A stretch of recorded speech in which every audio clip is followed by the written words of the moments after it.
بسم اللہ الرحمن الرحیم۔ السلام علیکم ورحمۃ اللہ وبرکاتہ۔ قواعد عربی کلاس میں خوش آمدید۔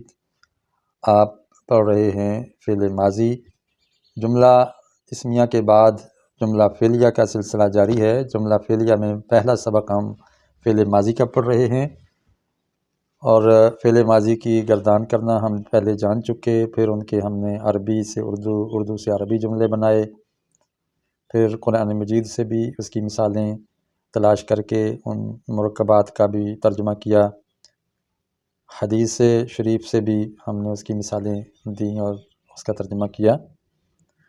ابھی آپ کے سامنے اسی سلسلے میں فعل ماضی متعدی کی مشق ہوگی۔ آپ جانتے ہیں کہ فعل دو طرح کا ہوتا ہے، فعل لازم اور فعل متعدی۔ فعل لازم وہ فعل ہوتا ہے جس کو مفعول کی ضرورت نہیں ہوتی، صرف فاعل کا ذکر کر دیں تو بات پوری ہو جاتی ہے، جبکہ فعل متعدی کو فاعل کے ساتھ ساتھ مفعول کی بھی ضرورت ہوتی ہے، یعنی آبجیکٹ کے ساتھ سبجیکٹ کی بھی ضرورت ہو، تو ایسے فعل کو فعل متعدی کہتے ہیں۔ متعدی کا معنی ہے حد سے بڑھنے والا، آگے بڑھنے والا، اسی سے ذوالمتعدی لفظ بنا ہے۔ تو یہ لفظ فاعل سے آگے مفعول کی بھی چاہت رکھتا ہے، مفعول کی طرف بڑھتا ہے، اس لیے اس کو فعل متعدی کہتے ہیں۔ انگلش میں اس کو ٹرانزیٹیو کہتے ہیں، ٹرانزیٹیو ورب۔ عربی میں مفعول پر زبر ہوتا ہے اور وہ جملہ میں فاعل کے بعد آتا ہے، جیسے قتل الولد الکلب، قتل کیا یا مار دیا لڑکے نے کتے کو۔ یہاں دیکھیں، قتل فعل، الولد فاعل، الکلب مفعول ہے، فاعل پر پیش آئی ہے اور مفعول پہ زبر آئی ہے۔ ان دو چیزوں کا جاننا نہایت ضروری ہے، اگر اس کو نہ سمجھا جائے تو جملہ بالکل غلط ہو جاتا ہے۔ مثلا اگر آپ نے الولد پر زبر پڑھ دی اور الکلب پر پیش پڑھ دیا، آخر پہ یوں پڑھ دیا قتل الولد الکلب، تو اس کا معنی بن جائے گا کہ کتے نے لڑکے کو مار دیا۔ اب اگرچہ آگے پیچھے نہ بھی کریں، صرف اعراب کی وجہ سے معنی تبدیل ہو جاتا ہے، زبر زیر پیش کی وجہ سے۔ اگر مفعول تثنیہ ہے تو اس پر عینی ہوگا، یعنی جو تثنیہ کا الف ہے نا وہ یا میں بدل جائے گا، جیسے ضرب المعلم تلمیذین، مارا معلم نے دو شاگردوں کو۔ تو تلمیذان تھا، تثنیہ الف نون لگا کے بناتے ہیں، لیکن جب پیچھے کوئی زبر دینے والا عامل آ جائے، لفظ آ جائے، تو وہ الف کو یا میں بدل دیتا ہے۔ جیسے یہاں الکلب پر پیش تھی تو فعل متعدی نے اس کو زبر دے دی، اسی طرح یہ تو واحد کی صورت میں تھا، تو اگر تثنیہ ہو تو الف یا میں بدل جائے گا، اس کے الف کو تبدیل وہ کر دے گا۔ اگر مفعول جمع سالم مذکر ہے تو اس پر اینا ہوگا۔ آپ پڑھ چکے ہیں جمع سالم کے سبق کو، ایک دفعہ دیکھ لیجئے، وہ ویڈیو واچ کیجئے۔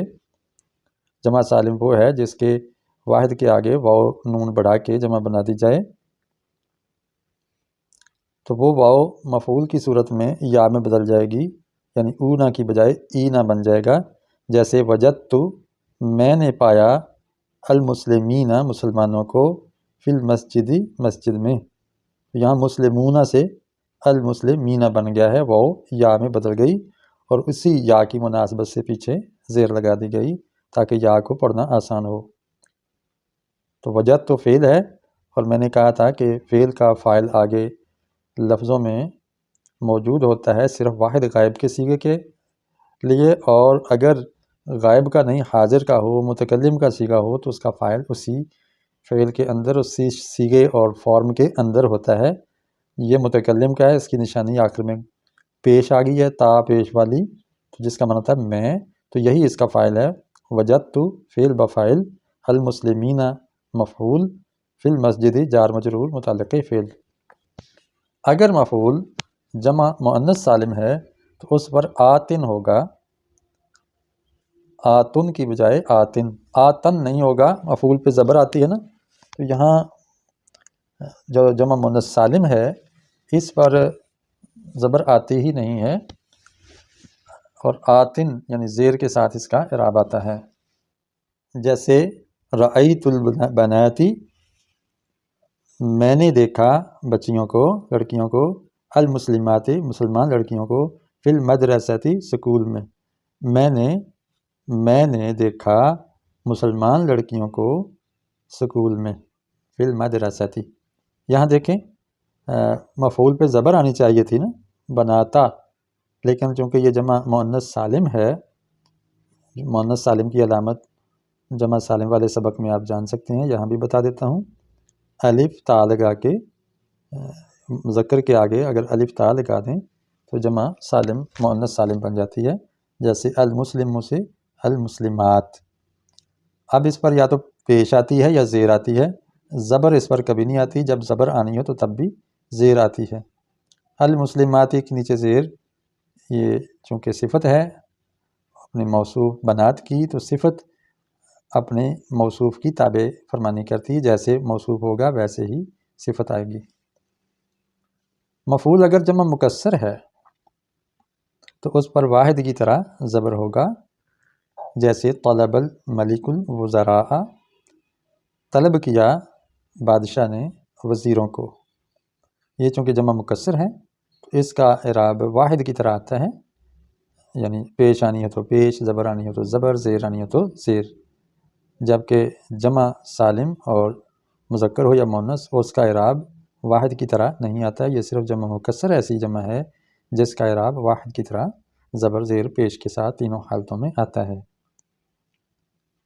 اچھا، یہ ساری اصطلاحات جمع مکسر، جمع سالم، جمع مذکر سالم، جمع مؤنث سالم، جمع غیر عاقل، یہ آپ سرچ کریں گے اسی نام کو لکھ کر تو آپ کو وہ دروس مل جائیں گے، اس کو آپ واچ کیجئے۔ تو آج ہم نے یہ چند قواعد پڑھ لی ہیں، اس کی مثالیں دیکھ لی ہیں، اگلے سبق میں انشاءاللہ اس کی مشق ہو جائے گی، اجرا بھی ہو جائے گا۔ آپ چینل کے ساتھ وابستہ رہیے۔ اگر یہ ویڈیو پسند آئی ہے تو لائک ضرور کیجیے گا اور شیئر کیجیے تاکہ اوروں کا بھی بھلا ہو۔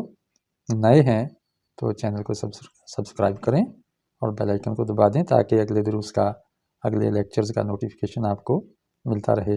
السلام علیکم ورحمۃ اللہ وبرکاتہ۔